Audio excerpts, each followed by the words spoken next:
आँखों में नए ख्वाब सजाने की तलब है।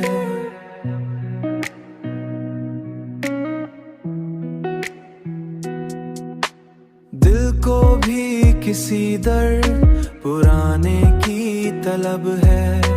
लम्हों की तरह बिखरे हुए दिन को समेटो, यादों को किसी रंग में लाने की तलब है। खामोशी के पर्दों में छुपा शोर बहुत है, छुपा शोर बहुत है। इस शोर को आवाज बनाने की तलब है।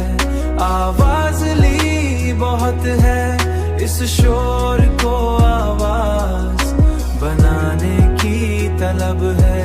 आवाज बना की तलब है। सूरज से उलझ बैठा अंधेरों का कबीला, अब रोशनियों को भी बचाने की तलब है। हर शख्स यहाँ अपनी कहानी में मगन है।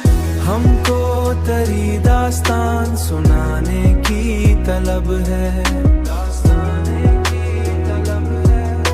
खामोशी के पर्दों में छुपा शोर बहुत है, इस शोर को